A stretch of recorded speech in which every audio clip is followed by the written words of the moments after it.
programang ito ay rated SPG. Striktong patnubay at gabay ng magulang ang kailangan. Maaaring may masiselang tema, lengguwahe, karahasan, sexual, horror o droga na hindi angkop sa mga bata.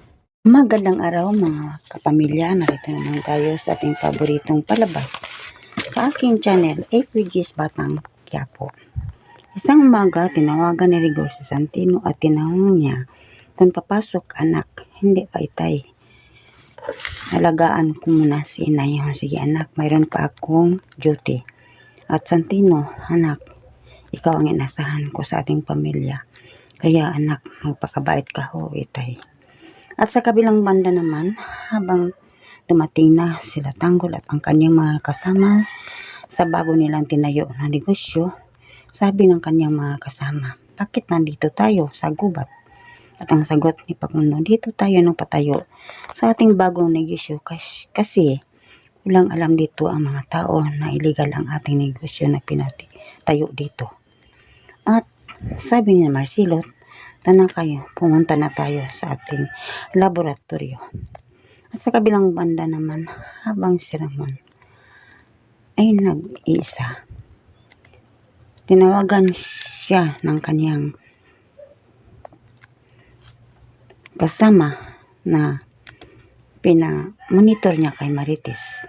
Sir, hindi namin alam kung sino ang sumaksak kay Marites. At ang sabi ni Ramon, kapag malaman ko yun kung sino ang sumaksak sa kanya, maghanda sila sa akin. Papasalangin ko sila.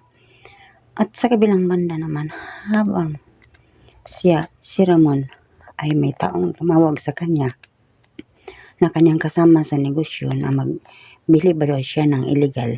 At sabi niya, hindi ko magbili kasi mahal yun.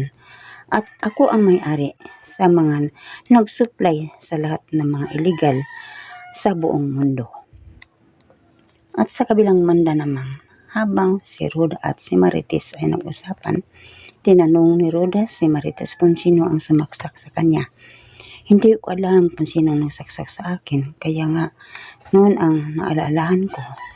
Palagi lang nagalit si Rigor kay Tanggol kasi siya daw ang dahilan bakit sinaksak ako. Ang sabi ni Roda, kawawa naman si Tanggol kasi mabuting tao si Tanggol at mabait. At may isang tao naman na nagtawag kay Ramon kung sino ang sumaksak kay Marites, hindi nila alam. At ang sabi ni Ramon, kung malaman kung sino sumaksak kay Marites, ay magbabayad siya sa akin.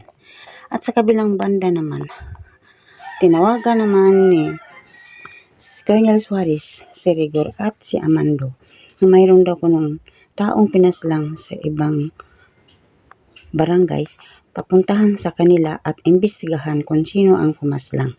At pagdating nila doon, tinanong nila ang mga tao kung sino ang nakakita sa taong napaslang. At sabi ng mga tao, kami sir, nakita ninyo kung sino ang sumaksak? Hindi namin nakita sir. Pero nakita namin na ang tao ay paslang na. Pero noong ilang araw sir, may taong naghingi ng tulong sa kanya. Yung tao na si coach nila. Kasi sabi ng tao, kailangan daw niya ang pera kaya ang kanyang ina ay doon sa ospital. At sinong tao yun? Si Santino sir. At sabi nila, hindi namin alam kung sino ang sumaksak sa kanya. Pero may tao na nagsabi na, sir, si Santino ang sumaksak sa kanya. Sino ba yun si Santino, sir? Ang pangalan niya ay Di Magiba. At ang patsis mo ay Di Magiba. Ano ba yun? Anak mo yun? Hindi si Rigor nagsagot sa kanya. At galit na galit si Rigor kay Santino. At sinabihan si Rigor na Amando, huwag ka sanang magalit kay Santino. Sana tanungin natin siya kung totoo ba yun. At sa kabilang banda naman, habang nandoon na sila si Tanggol at ang kanyang mga kasama sa kanilang laboratory, nakita nila ang maraming mga tao na nagawa sa kanilang mga negosyo na illegal. At ang sabi ni Tanggol kay Pakundo, mabuti mayroon tayong maraming mga taong nagawa. Pero Tanggol, ang problema ay ang ating produkto. Bakit senyor? Hindi malakas ang paggawa nila. At hanggang dito lang mga kapatid. Abangan naman natin bukas kung ano ang palabas sa ating paboritong palabas na FPJ's Batang Quiapo. At huwag niyo akong kalimutan sa pag-share, likes, subscribe. Maraming salamat.